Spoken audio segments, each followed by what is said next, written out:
اعوذ باللہ من الشیطان الرجیم بسم اللہ الرحمن الرحیم۔ اب دیکھیے ایک آیت میں جو تقاضا ہے، یہ تو اللہ ہے، ایسا ہے، اسی کی بادشاہی ہے، وہ سب جانتا ہے، وہ ہر چیز پر قدیر ہے، یہ سب کیا ہے؟ نیریٹو ہے، اور یہ ہے توحید فی العقیدہ۔ اس کا تقاضا کیا ہے؟ آمنوا باللہ ورسولہ وَأَنفِقُوا مِمَّا جَعَلَكُم مُّسْتَخْلَفِينَ فِيهِ فَالَّذِينَ آمَنُوا مِنكُمْ وَأَنفَقُوا لَهُمْ أَجْرٌ كَبِيرٌ۔ دو لفظوں میں تقاضا آیا، ایمان لاؤ اللہ پر اور اس کے رسول پر، اور خرچ کر دو ان سب میں سے جس میں اس نے تمہیں خلافت عطا کی ہے۔ سب سے پہلی خلافت تمہیں عطا کی اس جسم میں، اسے اللہ کے لیے لگاؤ۔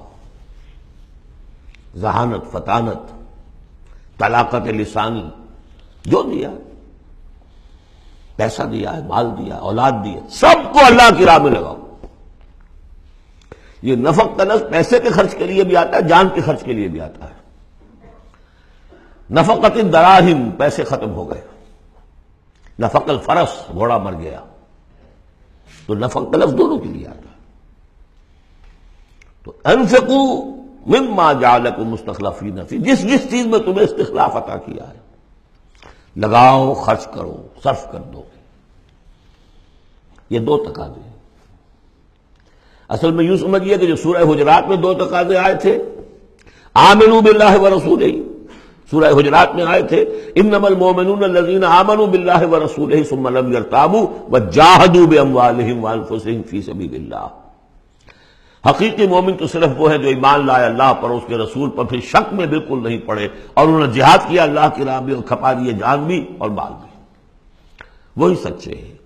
یہاں پر دو ہیں، ان میں دونوں میں ایک سے تو مشترک ہو گئی، آمنوا باللہ ورسولہ، ایمان لاؤ اللہ پر، اس کے رسول پر، جیسے کہ ایمان کا حق ہے۔ وانفقوا، اور خرچ کر دو۔ انفاق مال، انفاق نفس، بذل نفس، دونوں چیزیں آ جائیں گی۔ مما جعلکم مستخلفین فیہ، اب اگر یہ دو کام کر دو تو تمہارے وارے نیارے ہیں، تم کامیاب ہو۔ فالذین آمنوا منکم وانفقوا لہم اجر کبیر، تو جو تم میں سے یہ دو تقاضے پورے کر دیں، ایمان لائیں جیسے کہ ایمان کا حق ہے، یقین والا ایمان، اور انفاق کر دیں، خرچ کر دیں، لگا دیں، کھپا دیں، اپنے آپ کو بھی اور اپنی تمام جو بھی کچھ اپنی ملکیت ہے، جو اوساد و سامان ہے، لہم اجر کبیر۔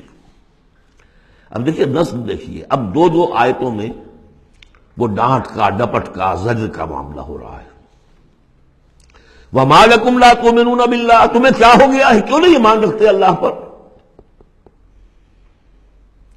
وَالرَّسُولُ يَدْعُوكُمْ لِتُؤْمِنُوا بِرَبِّكُمْ، جبکہ ہمارے رسول محمد صلی اللہ علیہ وسلم تمہیں دعوت دے رہے ہیں، وہ ابھی موجود ہیں تمہارے مابین، تمہیں کیا ہو گیا؟ وہ تمہیں دعوت دے رہے ہیں کہ تم ایمان رکھو اپنے رب پر۔ وَقَدْ أَخَذَ مِيثَاقَكُمْ، اور دیکھو تم سے عہد لے چکا ہے تمہارا رب۔ اگر تم ایمان کا دعویٰ کرتے ہو تو عہد در عہد، ایک عہد تو تم کر کے آئے تھے، أَلَسْتُ بِرَبِّكُمْ قَالُوا بَلَىٰ، پھر ایک عہد تم نے کیا سَمِعْنَا وَأَطَعْنَا، پھر تم نے عہد کیا ان اللہ اشتری من المؤمنین انفسهم واموالهم بان لهم الجنہ، بیع و شرع ہو چکی ہے۔ وقد اخذ میثاقکم، وہ تم سے عہد لے چکا ہے، ان کنتم مؤمنین، اگر تم حقیقتاً مومن ہو، دعویٰ تو کر رہے ہو ایمان کا۔ ساتھ ہی اب راستہ بتا دیا، اگر تم اپنی گریبان میں جھانکو اور محسوس کرو کہ وہ یقین والا ایمان تو نہیں ہے، اندر تو کچھ خلاصہ ہے،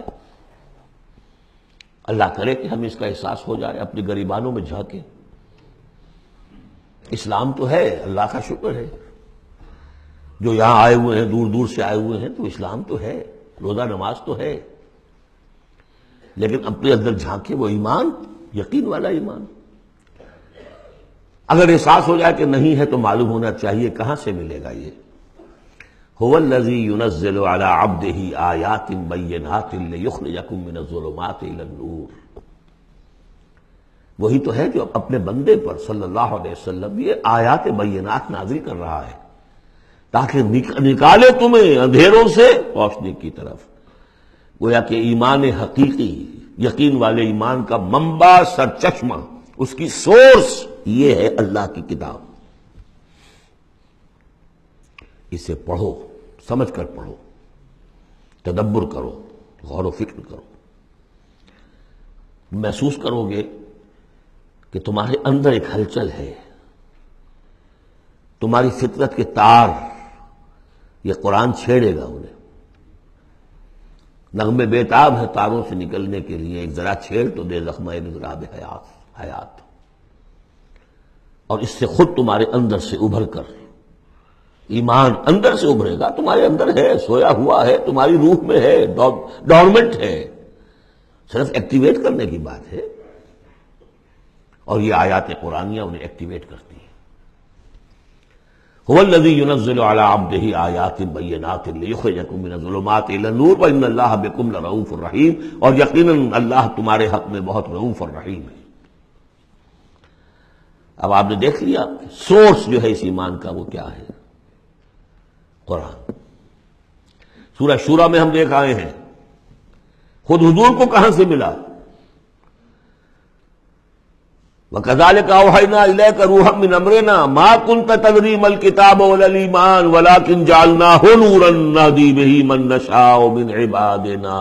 اے نبی، آپ کو تو معلوم نہیں تھا کتاب کسے کہتے ہیں، شریعت کسے کہتے ہیں، نہ آپ تورات سے واقف، نہ آپ انجیل سے واقف، آپ تو مکے کے امیین میں سے تھے۔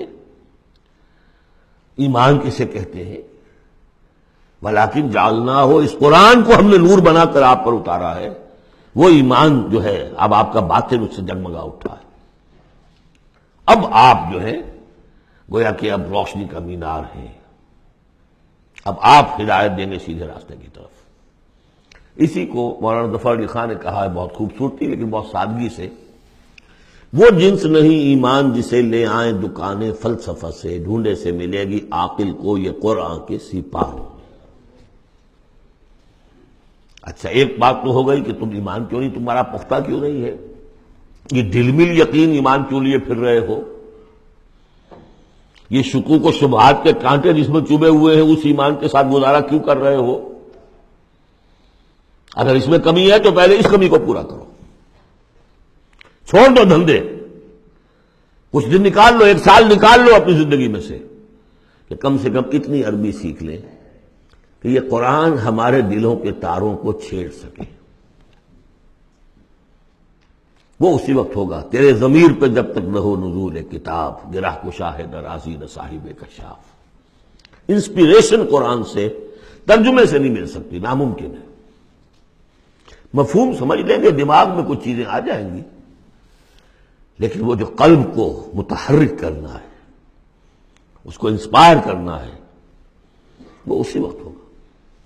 صدق اللہ العظیم۔